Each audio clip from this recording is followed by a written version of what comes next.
तुम रहो न रहो, वो रहे न रहे, ये देश रहना चाहिए, देश का संविधान रहना चाहिए, देश का लोकतंत्र रहना चाहिए, ये देश देश रहना चाहिए। जय हिंद, धन्यवाद।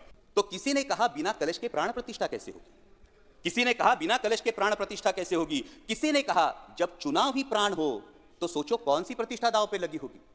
लोग तो कुछ कहेंगे, लोगों का काम है कहना, आप जन की बात मत सुनना, सिर्फ मन की बात करना। फिर भी खुश थे हम, फिर भी खुश थे हम। 500 साल का सपना जो पूरा हो रहा था, हमारे अंदर का हिंदू भी पूरी तरह से जाग गया था। तो चल पड़े अयोध्या की ओर, रामलल्ला की दर्शन की आस लगाए। चल पड़े अयोध्या की ओर, रामलल्ला के दर्शन की आस लगाए। जो सामने नजारा देखा वो देखकर दंग रह गए। वो 3 मंजिले, 400 खंबे, 32 सीढ़ियां, जय श्री राम का नारा लगाते हुए हम सीढ़ियां चढ़ने लगे। रामलल्ला से क्या गुहार लगाए ये सोचने लगे।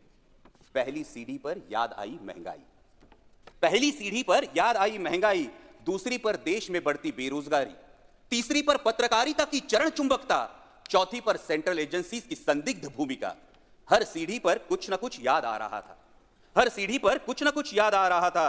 कहीं 15 लाख का जुमला, कहीं किसानों का आक्रोश था, कहीं महिला कुश्तीगिरों की वेदना थी, कहीं सालाना 2 करोड़ रोजगारों का वादा था, कहीं बढ़ती सांप्रदायिकता थी, तो कहीं चुनिंदा पूंजीपतियों पर मेहरबान हमारी सरकार का चेहरा था। इस वास्तविकता ने झंझोड़ने के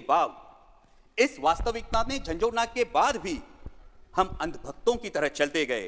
होश तो तब संभाला जब रामलल्ला के दर्शन हुए। हमें नतमस्तक देख रामलल्ला मुस्कुराते हुए बोले, हमें नतमस्तक देख रामलल्ला मुस्कुराते हुए बोले, मैं कल भी था, आज भी हूं, कल भी रहूंगा, जितना इस मंदिर में हूं उतना ही तुम्हारे मन में रहूंगा। लेकिन याद रखना हमेशा, मैंने त्रेता युग में रामराज जलाया था, तुम कलयुग में जीते हो जहां संविधान ने गणराज जलाया है। धर्म समाज का किनारा जरूर है, धर्म समाज का किनारा जरूर है, लेकिन देश एक बहती धारा है। किनारे को धारा के बीच में लाया तो प्रवाह अड़ जाता है, प्रगति के पथ से हट जाता है। इसलिए धर्म का ठेकेदार नहीं, पहरेदार बनना चाहिए। इसलिए धर्म का ठेकेदार नहीं, पहरेदार बनना चाहिए। तुम रहो न रहो, वो रहे न रहे, ये देश रहना चाहिए, देश का संविधान रहना चाहिए, देश का लोकतंत्र रहना चाहिए, ये देश देश रहना चाहिए। जय हिंद, धन्यवाद।